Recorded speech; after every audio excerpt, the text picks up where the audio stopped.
Divorce story. Not going back to my cage. After quarantine is lifted, please excuse the long and ranting post brought to you by Freedom and Rum 49 male here. With a 46 female wife. Married 15 years, 2 kids, 16 male and 13 male. Yeah, you guessed it. Surprise pregnancy with our oldest. So marriage to outsiders, we have the perfect life and marriage with a nice house. The usual 3 cars, 2 dogs, too much stuff. And my wife stan million IG posts of our happy family inside the cage. It's nothing but misery. There's no kindness, no love, no affection, no intimacy. There's only expectations. I never live up to demands, things I need to do and then redo because I never get it right. I'm in therapy for depression. Our youngest is in therapy for depression, anxiety. Only family members know this. My wife insisted we take our therapy in the larger town an hour away, so nobody would find out. Both therapists have tried to get my wife involved in helping with treatment of the issues, and she's always refused. Everything is her way or the highway. I'm told if I leave or ever cheat, she'll make sure to take everything in court. Plus, make sure to keep me away from my children. I hear this a few times a week whenever I haven't done exactly what she wants and done it to her perfectionist standards. I'm not even called by my name at home. It's always you or your father. Usually you need to do this for me or your father is being stupid again. It's been like this since about a year after our youngest was born. There was a gradual lessening of intimacy, then affection.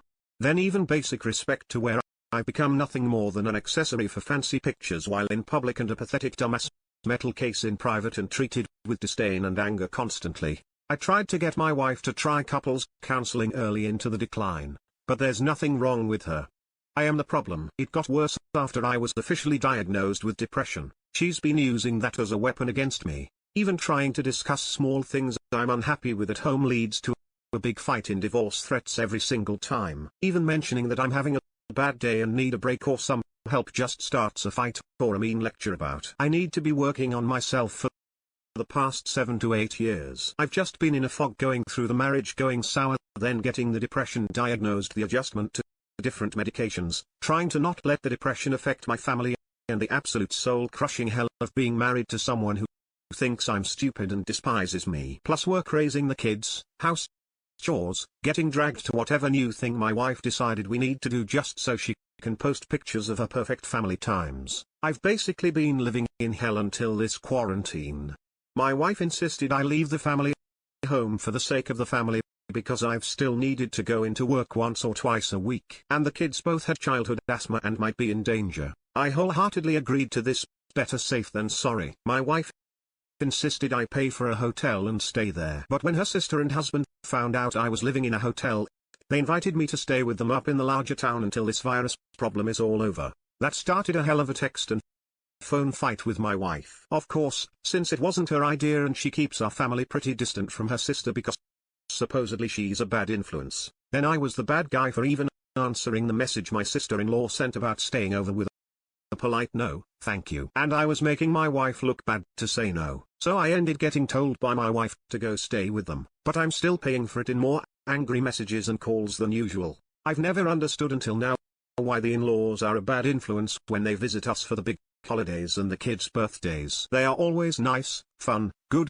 people to be around. What I'm realizing the longer I'm around them day in day out is that the bad influence is the way they treat each other with respect and caring. It's influencing me to realize that there's something else out there other than drudgery, dread, fear, and misery, something worth losing my home and even my children for. I'm just so damn tired of it all, and I won't do it anymore. I'm sitting here, 4th drink of the night in hand, watching 2 people who care about each other, make dinner together, talk about their day, just be happy around each other.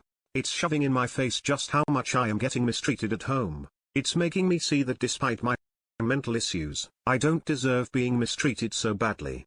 And I've decided I'm not going back to my cage after this. There's no way my wife will ever change or the situation at home will change. I've been looking up legal separations, lawyers to hire apartments to rent. I've scheduled a virtual appointment with my therapist for tomorrow to get some guidance there too. I have a list of people to start calling tomorrow to start off this divorce. I just want out, and I'm going to get myself out. Thanks for listening.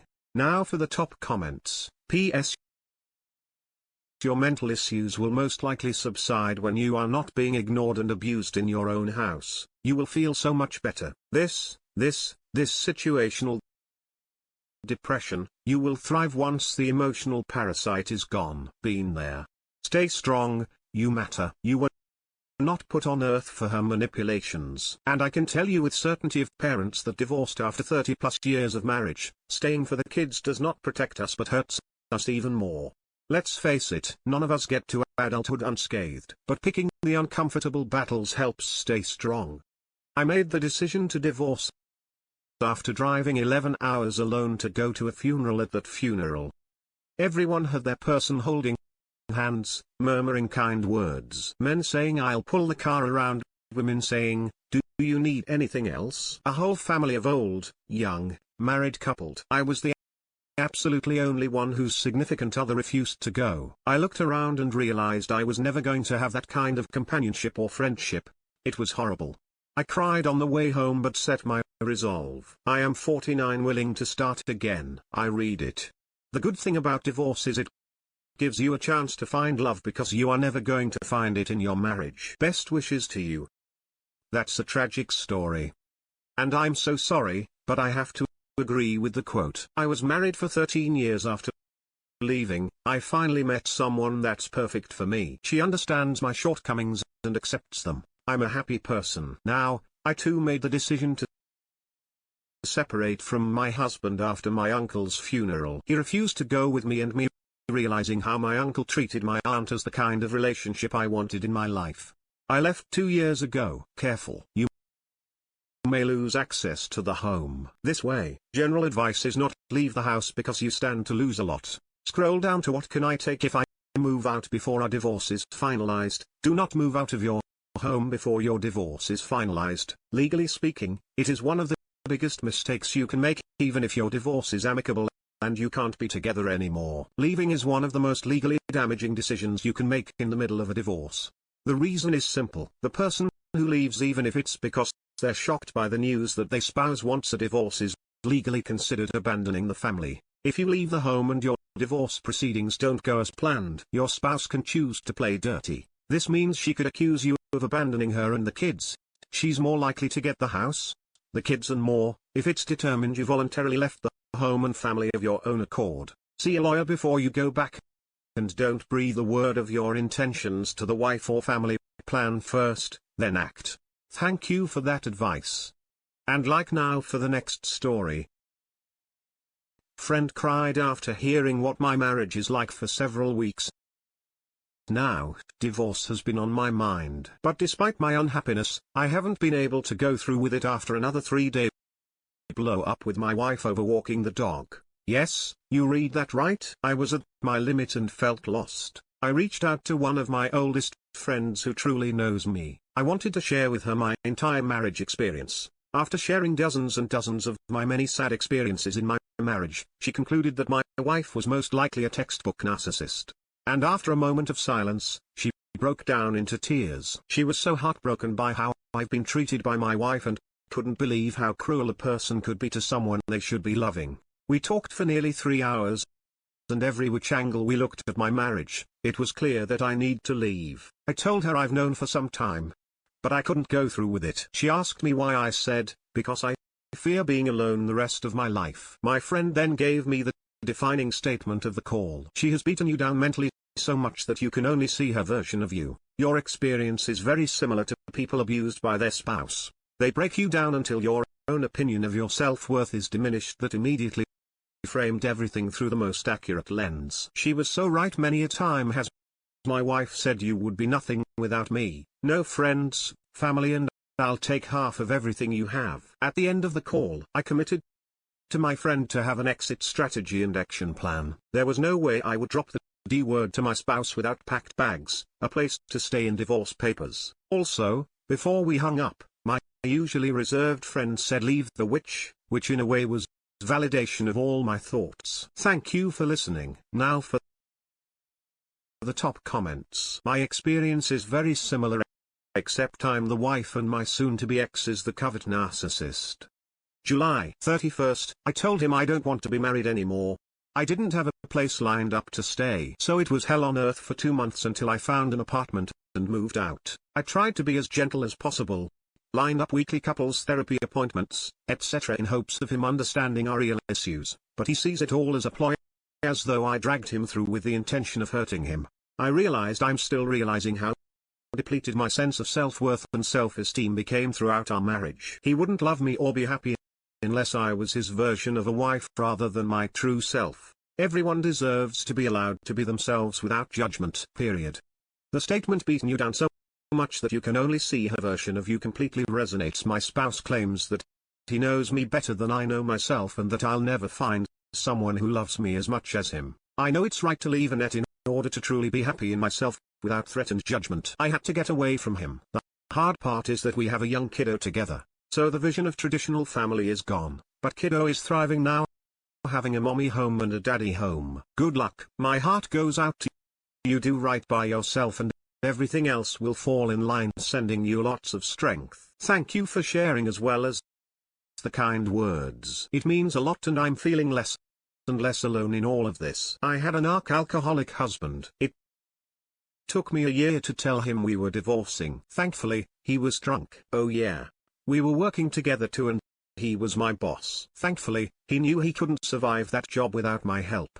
It took 4 years for it all to be signed and done. I was prepared for most everything before telling him he hid his jerk-like behaviors from friends and family. I took some blame and I just brushed it off. Don't be afraid to talk to your inner circle about her abuse. My mom became my biggest supporter. Get a storage place to stash your valuable/sentimental items. Wish I had done that on your point. On starting to stash away my personal belongings to prevent something nasty happening to them. I completely agree. She's the type to enter and leave arguments with a scorched earth mentality. She does not care who she hurts as long as she wins or makes it known to everybody how angry she is. Narcissistic abuse is psychological abuse. You and your friend are right about the not leaving until the exit strategy is sorted and the bags are packed. Go no contact as soon as you can once you're out and the paperwork is finalized. Best wishes for rebuilding your life and self-esteem. No contact is going to be tough with us having 2 teenagers. I am even contemplating starting in a new city or country but don't want to leave my boys during their formative years. This is probably one of the things I fear, the inability to escape her voice. Now for the last story. $0. Alimony. Ex-wife had to move in with her folks. Feel bad. No, I got divorced back in May 2017. My ex-wife requested 50% of my take-home pay in spousal maintenance/alimony because she's too sick to work. But no evidence plus child support to be based on me only having visitation. Plus she wanted me to pay for her to get private health insurance. Plus she wanted 50% of the equity of the separate in my sole property house. Plus she felt that the 2015 Altima I drive was a marital asset. But the loan to buy the car was all on me. Plus she wanted 50% of my 401k. She refused to work, pill popping problems and didn't drive due to a DUI from popping pills. She actually tried to argue that the $7,000 in DUI fines were a marital debt. But her lawyer told her, "You're treading on thin ice, lady." In the end, the judge awarded her $0 in alimony. I got 50% custody. I kept my house. I kept my car and car loan. She got 50% of my 401k and 10% of the equity in the house in 1 year. She spent it all. She didn't realize that 401 is pre-tax dollars. So when she spent that money, the IRS took out 10% tax, but she owed more than that and she owed money to the state income taxes as well. Then she had to move in with her folks. She's still there 18 months later and they have to deal with her pill-popping ways. Do I care? Sorry. 0 FS given. Now for the top comments. Her sense of entitlement is amazing. I am glad in this instance you came out ahead. Sounds like you should have gotten full custody of your kid. But this is one area where men get screwed. Yep, her DUI was with the kids in the car. My daughter was pretty banged up because she wasn't even buckled in. Even with that, best I could do was 50% custody. If the situation was reversed, I'd be lucky to get supervised visitation. Which state are you in? If you don't mind me asking. Arizona for the whole of our marriage, Arizona doesn't have a spousal support calculator. It's based on the discretion of the judge if the spouse asking for money meets criteria. Yikes, sorry to hear that addiction is a terrible thing to live with. Good point. Yeah, sucks that he lost his wife due to addiction. Congratulations on your freedom. Celebrate with a noun meeting, to be blunt. Those of us who married someone with that problem should probably examine why we did that, so we don't repeat that mistake. I'm glad you got your equitable end. Please get the kids away from her. She is an addict. All of that is not normal. Easier said than done. Only way to get full custody is that she would have to have another great big disaster. And that's it for this video, guys. If you have thoughts to share, leave a comment below. Don't forget to hit like and subscribe. If you like this content, I'll catch you in the next one. Good day, everyone.